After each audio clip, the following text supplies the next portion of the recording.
잠시 기도하고 하나님의 말씀을 나누길 원합니다. 하나님 우리 아버지 감사합니다. 오늘도 하나님의 귀한 말씀으로 저희들 인도하여 주시는 하나님의 선한 손길을 생각하며 감사옵나이다. 주님의 말씀 앞에 나왔을 때 저희들 다시 저희들의 생각을 바로잡을 수 있도록 또 굳건한 믿음으로 살아갈 수 있도록 하늘로부터 오는 지혜의 영을 부어 주시옵시고 또 세상을 이길 수 있는 넉넉한 마음을 허락하여 주시기를 원하옵나이다. 하나님의 은혜로 말미암아 구원을 받았사오매 하나님의 풍성한 은혜로 우리가 넉넉히 세상을 이길 수 있도록 저희들에게 하나님이 주신 말씀을 붙들 수 있도록 믿음의 용기를 더하여 주시고 또 실천할 수 있는 힘을 더하여 주시옵시고 또 치유의 은혜를 허락하여 주시옵시고 또 진리의 길을 갈 수 있도록 등불을 비추어 주옵소서. 예수 그리스도의 이름으로 기도하옵나이다. 아멘. 오늘 함께 은혜 나누실 하나님의 말씀은 고린도전서 2장 10절에서 16절 말씀입니다. 제가 봉독해 올리도록 하겠습니다. 오직 하나님이 성령으로 이것을 우리에게 보이셨으니 성령은 모든 것 곧 하나님의 깊은 것까지도 통달하시느니라. 사람의 일을 사람의 속에 있는 영 외에 누가 알리오? 이와 같이 하나님의 일도 하나님의 영 외에는 아무도 알지 못하느니라. 우리가 세상의 영을 받지 아니하고 오직 하나님으로부터 온 영을 받았으니 이는 우리로 하여금 하나님께서 우리에게 은혜로 주신 것들을 알게 하려 하심이라. 우리가 이것들을 말하거니와 사람의 지혜가 가르친 말로 아니하고 오직 성령께서 가르치신 것으로 하니 영적인 일은 영적인 것으로 분별하느니라. 육에 속한 사람은 하나님의 성령의 일들을 받지 아니하나니 이는 그것들이 그에게는 어리석게 보이며 또 그는 그것들을 알 수도 없나니 그러한 일은 영적으로 분별되기 때문이라. 신령한 자는 모든 것을 판단하나 자기는 아무에게도 판단을 받지 아니하느니라. 누가 주의 마음을 알아서 주를 가르치겠느냐. 그러나 우리가 그리스도의 마음을 가졌느니라. 아멘.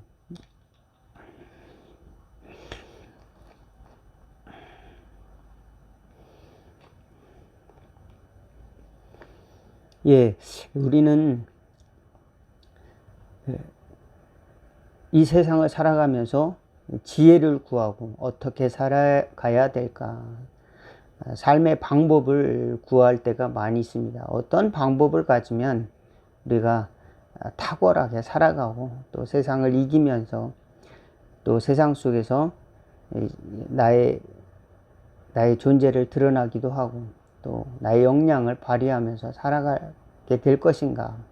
세상에 있는 그 지식을 또 습득하고 또 오늘날에는 그 수많은 좋은 것들이 넘쳐나는 세상입니다. 현대의 과학 문명이 얼마나 많이 발달되어 있는지 그것으로 사람들의 모든 문제를 해결할 수 있지 않을까 이런 희망을 갖게 하는 그런 도구들이 많이 생겨나고 있습니다. 심지어 어떤 사람들은 2045년이 되면은 인공지능이 개발이 되어 가지고 인공지능이 어떤 특이점을 넘어서서 사람의 그 모든 질병을 다 고칠 수 있는, 그래서 이 세상에서 오래오래 사는, 육신을 가지고 오래오래 수백 년 이상 또 영생을 하는 그런 세상을 꿈꾸기도 하는 것입니다. 여러분은 어떻습니까? 만약 그렇게 되는 세상이 온다면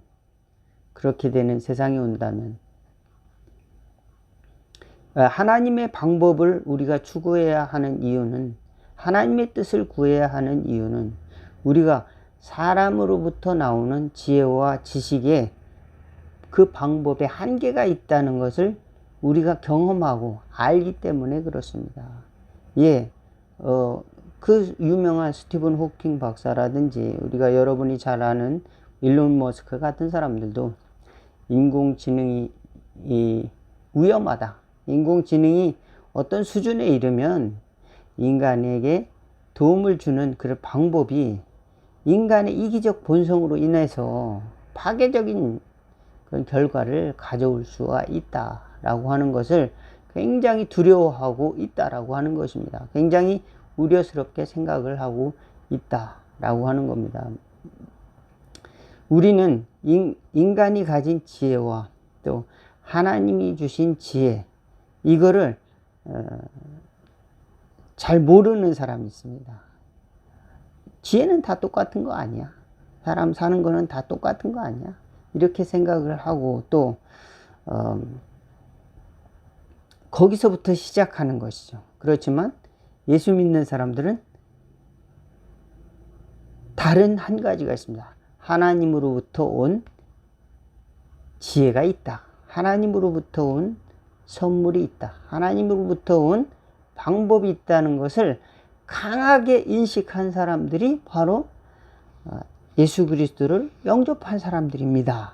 예, 사람의 방법으로, 인간의 방법으로는 도저히 윤리적으로, 도덕적으로 또는 인간의 어떤 상식적으로 어떤 사람이 어떤 분이, 인격적인 분이 아들이 있어서 아들을 대신 죽여서 그 사람의 모든 실수와 허물을 또 그 죽음을 대신 죽어줬다. 이게 말이 되는 이야기가 아닐 수가 있는 겁니다. 마치 만화를 보는 것 같이 그 사람들은 믿지 않는 사람들은 이것을 볼 수가 있는 것입니다. 세상 사람들은 그래, 그 만화에 그런 게 있다. 그렇게 보고 그것이 실생활에서, 나의 현실에서는 그 만화가 나하고 무슨 상관이 있냐, 이렇게 이야기를 하는 것이죠. 그렇지만 예수 믿는 사람들은 하나님의 아들이 계시다. 하나님의 아들이 나를 만나 주셨다. 그 이야기가 실제화된 것을 경험한 것이 사람들이 바로 예수 믿는 사람들이다. 어떻게요? 회개를 통해서, 그분이 주신 방법을 통해서. 어떤 방법인가? 성령을 주신 방법을 통해서 무엇을 깨달았는가? 내가 죽을 죄인이었구나, 죽었구나 라고 하는 것을 깨달은 겁니다. 내가 죽었었구나, 내가 영적으로는 사망한 자였구나, 사망 선고를 받은 자였구나, 그것을 깨달은 것이, 깨닫는 자가 바로 기독교인이라고 하는 겁니다. 예수님을 믿는다고 하는 것은 내가 죄인이구나, 내가 죄인이라는 것을 깨달아지는 것이 바로 예수 믿는 사람들입니다. 그런데요, 이것이 모든 사람들에게 다 이게 깨달아지는 것이 아닙니다. 그러므로 이것이 잘 깨달아지면은 이것으로 성숙한 기독교인이 되는데, 예수 믿는 사람들이 이것을 잘못 깨닫는 경우도 있습니다. 그저 용서받았다 이렇게 생각하고 값없이 용서받았다는 것을 생각을 하고 그 책임을 미루는 것이죠. 나에게 주어진 책임. 값없이 주어진 것이지만 하나님의 입장에서는 값이 없는 것이 아니라 그 아들의 생명을 담보로, 아들의 생명이라고 하는 희생이 있었다라고 하는 것이죠. 그래서 우리가 이 은혜를 받은 자로서의 삶을 살아가는 것이 이제 예수 믿는 사람들의 삶이다. 그런데 믿지 않는 사람들은 이 지혜를 알지 못하고, 그리고 안다고 하더라도 그것이 실제화되지 않는 것이 현실입니다. 당신들이 말하는 것처럼 내가 죄인이라고 하자, 누군가 날 위해 죽었다고 하자. 그렇다면 그것이 나에게 무슨 변화를 줄 수 있단 말인가? 너희들이 말하는 것처럼 난 죄인이라고 하자. 그것이 나의 인생에 무슨 변화를 주겠는가? 사람들은 다 죄를 짓고 사람들은 다 같은 일을 반복하며 또 살아가고 그리고 죽는 것이 아니냐? 무슨 이 땅에서 영생이고 무슨 뭐 부활이고 뭐 그 얘기는 죽어봐야 아는 것이고, 우리는 그저 어제 생각과 오늘 생각과 내일 생각이 똑같은 것이 사람의 모습이 아니냐?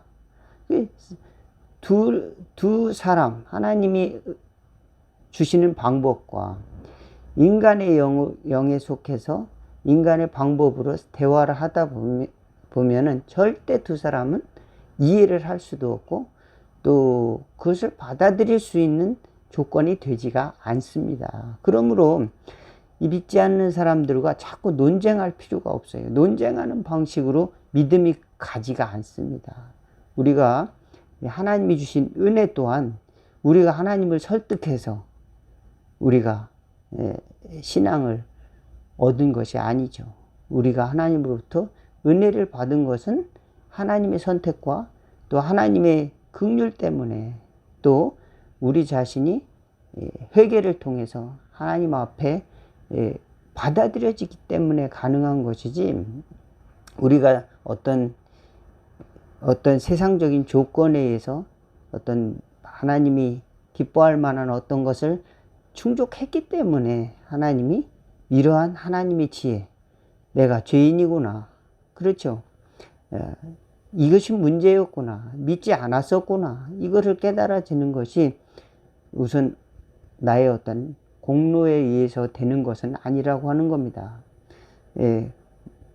그러나 이것을 전도하고 또 이 어떤 하나님으로부터 주시는 그 미션을 행하는 것은 믿지 않는 사람들에게는 또 어리석어 보인다라고 하는 것입니다. 믿지 않는 사람들에게는 어리석은 것으로 보이지만 우리 믿는 사람들에게는 하나님의 지혜가 되고 능력이 되고 또 구원이 된다. 그것이 바로 오늘 우리가 성령을 구해야 되는 이유입니다. 그렇습니다. 성령을 구해야 됩니다. 하나님의 뜻을 이루기 위해서 성령을 구해야 됩니다. 세상의 욕심을 다 이루기 위해서 성령을 구하는 것이 아니라 하나님이 주신 은혜를 찾아가고 또 하나님이 주신 구원의 길을, 구원의 목표를 향해 가기 위해서 구체적으로 우리에게 현실 가운데 이루어지도록 우리는 성령을 구해야 됩니다. 예수 믿는 사람이 무슨 환상을 추구하고 무슨 과거의 먼 나라 이야기를 추구하는 무슨 그 옛날 사람들의 이야기들을 그 발굴해내서 또 거기서 이야기를 붙여서 그걸 좋아하고 뭐 이런 것이 예수 믿는 사람이 아니고, 예수 믿는 사람 오늘 현실을 살아가는 사람들인 것입니다.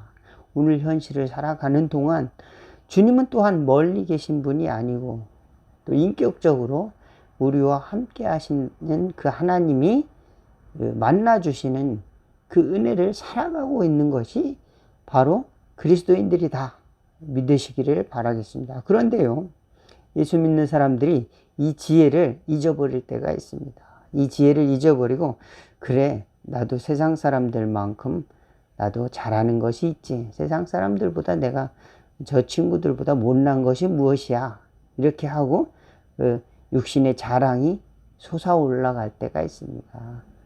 그렇지만 그것으로는 그리스도의 지혜가 우리를 구원하도록 이제 할 수 있는 조건이 충족되지가 않습니다. 사도 바울은 내가 경기장에서 맹수와 더불어 싸워서 이겼다면은 무슨 나에게 유익이 있겠는가. 당시에는 사도 바울 시대 때는 그 경기장 안에서 맹수와 더불어 싸우는 육신의 싸움을 싸우는 그런 그 경기가 있었나 봅니다. 그래서 용감한 것을, 육신이 대단한 것을 표현하는 것이죠. 맹수와 더불어 싸워서 이기면 과연 무슨 소용이 있겠는가. 하나님의 지혜를 구할 수 있기 바라겠습니다. 그 하나님의 지혜는 사람의 지혜가 아니고 하나님으로부터 오는 선물이다. 저와 여러분들이 이것을 확신할 때에 저와 여러분은 또 그 하나님의 창조의 세계의 깊은 곳으로 들어갈 줄로 믿습니다. 사람의 생각은, 사도 바울은 딱 두 가지로 이제 대비해서 설명하고 있습니다. 사람의 생각은 사람의 영이 안다. 또한 하나님의 생각, 하나님의 깊은 것은, 하나님의 깊은 그 창조의 계시라고 하는 것은 하나님의 영이 안다라고 하는 겁니다. 그러므로 우리는 어떤 사람으로부터 무엇인가를 배우려고 하면 그 사람을 만나야 되죠. 그 사람의 말을 들어야 되죠. 그럼 그 말 속에 또 그 사람과의 만남 속에서 그 배움이 이루어지고 그 사람의 생각을 이해할 수가 있을 것입니다. 마찬가지로 하나님을 이해하려면은 하나님이 주시는 성령으로 우리는 하나님을 이해한다. 하나님의 성령으로 알 수가 있다. 그러므로 성령은 우리에게 언어도 주시는 겁니다. 성령의 언어. 성령의 언어는 이렇게 보면은 하나님의 말씀을 우리에게 주시는 것이죠. 하나님으로부터 주시는 말씀, 또 믿음의 말씀, 구원의 말씀, 또 하나님의 은혜의 말씀을 성령으로부터 우리에게 주시는다는 것을 우리가 알아야 됩니다. 그렇지만 이제 그 방법이 믿지 않는 사람들에게는 와닿지가 않는 것입니다. 그리고 이해되지도 않고. 그렇지만 믿는 사람들은 이러한 방법이 있으므로 우리가 구원을 향해 나아가야 될 그 길을 반드시 붙들 수 있는, 그 붙들기를 위해서 노력하는 저와 여러분이 될 수 있기를 바라겠습니다. 기도가 안 되는데요. 어떻게 하면 좋죠? 예. 그렇기 때문에 기도해야 됩니다. 회개가 되지가 않아요. 이제 너무 잘못을 저지르고 또 잘못을 저지르고 같은 잘못을 또 저질렀기 때문에 이제는 부끄러워서 이제 교인이라고 이야기하기도 부끄러울 만큼, 그리고 이제 하나님 앞에서 무엇을 달라고 구하지도 못하는 그런 죄송한 마음이 있어서 기도도 잘 안 돼요. 이런 고민을 갖고 그리고 살아가는 기독교인들도 있습니다. 그렇기 때문에 기도해야 됩니다. 그렇기 때문에 우리는 또 다시 예수님을 붙들어야 됩니다. 예수님의 이름을 붙들고, 예수님이 나의 이 문제 때문에 내가 문제라고 하는 것을 깨닫지도 못하고 살아가는 그런 연약함 때문에, 우리가 아직 죄인 되었을 때, 우리가 죄인이라는 것을 알지도 못할 때에 우리를 위해서 죽으신 분이 바로 예수님이기 때문에 그분은 우리를 긍휼히 여기시고 은혜를 주신 것 뿐이지, 우리가 의로운 것을 행하기 때문에 우리가 먼저 택함을 받은 것은 아니다. 그렇기 때문에 우리가 기도할 때 붙들어야 되는 것은 예수님의 이름으로. 그리고 우리가 두려움과 또 난 이런 부족함이 있는데, 세상으로부터 나를 자랑할 것이 없는데, 또 어떤 두려움, 유혹에 대한 공포, 이런 것들이 찾아올 때 예수님의 이름으로 우리는 다시금 물리쳐야 되고, 또 예수님의 이름으로 우리 자신을 돌아봐야 됩니다. 주님, 캄캄해서 보이지가 않습니다. 앞길이 보이지 않습니다. 또 절박합니다. 계속 떨어지고 있습니다. 내 마음이 이 바닥으로 내려가고 있습니다. 그리고 계속 어둠 가운데로 내려가고 있습니다. 이런 감정이 들 때 우리는 다시 예수님의 이름을 붙들고, 예수님 이름을 붙들고 한 계단 한 계단 우리는 그 좁은 길을 올라가야 되는 줄로 믿습니다. 그러면은 주님께서 내가 사망의 음침한 골짜기를 다닐지라도 해를 두려워하지 않을 것은 주께서 나와 함께 하심이라. 주의 지팡이와 막대기가 나를 안위하시나이다.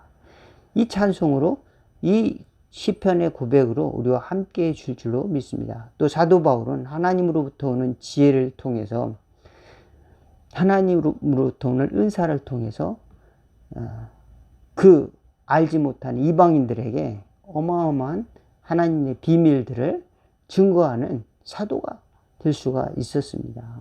하나님으로부터 오는 것, 성령으로부터 오는 지혜, 또 십자가의 도, 이거 외에는 나는 더 이상 알고 싶지도 않고 알려고 하지 않겠노라 라고 의지적으로 결단하고 선언을 하고 있습니다. 이것이 사도 바울의 복음의 선언입니다. 십자가와 또 성령으로부터 주신 것 위에는, 성령으로부터 알게 하신 것 위에는 내가 이 길 가운데 무엇을 안다고 하지 않겠다. 이것이 사도 바울의 미션, 하나님이 주신 삶에 대한 방법입니다. 여러분은 살아가면서 이런 문제를 해결했으면 좋겠다. 이런 문제를 해결했으면 좋겠다. 어떤 권위자를 찾고 또 어떤 지식을 구하고 또 여러 가지 방법을 구할 때가 많이 있을 것입니다. 그렇지만 그럼 어떻게 살아야지? 나의 인생은 어디로 와서 어디로 가는 것일까? 나는 누구인가? 나는 잘 살아가고 있는 것인가?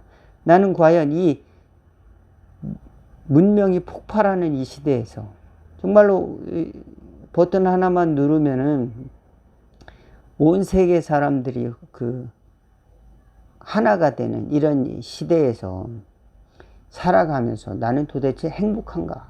나는 무엇을 위해 살아가고 있는 것인가? 나는 도대체 이 세계가 정말로 충만한 하나님의 선물로서 나에게 준 세계인가? 이런 고민이 찾아올 때에 우리는 우리의 방법론이 세상적인 것인가? 사람으로부터 온 것인가? 하나님으로부터 오는 것인가를 우리는 체크를 해야 된다라고 하는 것입니다. 그래서 하나님으로부터 오는 것, 성령님의 은혜를 구할 수 있기를 바라겠습니다. 나의 존재를 알게 해주세요. 내가 앞으로 무엇을 해야 될지, 나 어떻게 살아가야 될지, 또 어떤 비전을 가지고 살아가야 될지, 또 하나님의 뜻을 위해서 어떤 것을 택하고 또 어떤 것을 추구하며 살아가야 될지 가르쳐 주세요. 기도할 수 있는 저와 여러분 다 될 수 있기를 주의 이름으로 축원을 드리겠습니다. 기도하겠습니다. 하나님 우리 아버지, 때로는 세상 사람들이 이야기를 듣다가 보면은 우리가 진정으로 우리 속에 있는 것을 하나님이 나에게 주신 것을 붙들지 못할 때가 많이 있습니다. 주님이 성령을 구함으로 말미암아서 하나님이 주시는 세계를 바라볼 수 있도록 도와주시옵시고 또 그것으로 세상을 이길 수 있는 지혜와 믿음을 더하여 주옵소서. 때로는 세상 사람들은 바뀌어지지 않는 현실 때문에 불가피하게 사람의 영을 의지해서 살아가고 있다는 것을 우리가 기억하게 하여 주시고 때로는 사람의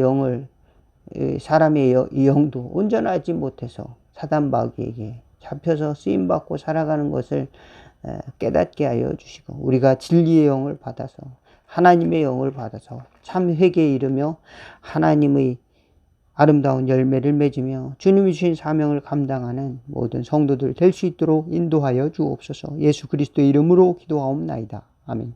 하늘에 계신 우리 아버지여 이름이 거룩히 여김을 받으시오며 나라가 임하옵시며 뜻이 하늘에서 이룬 것 같이 땅에서도 이루어지리다. 오늘날 우리에게 일용할 양식을 주옵시고 우리가 우리에게 죄진 자를 사하여 준 것 같이 우리의 죄를 사하여 주옵시고 우리를 시험에 들게 하지 마옵시고 다만 악에서 구하옵소서. 대개 나라와 권세와 영광이 아버지께 영원히 있사옵나이다. 아멘. 오늘 말씀을 여기서 마치겠습니다. 감사합니다.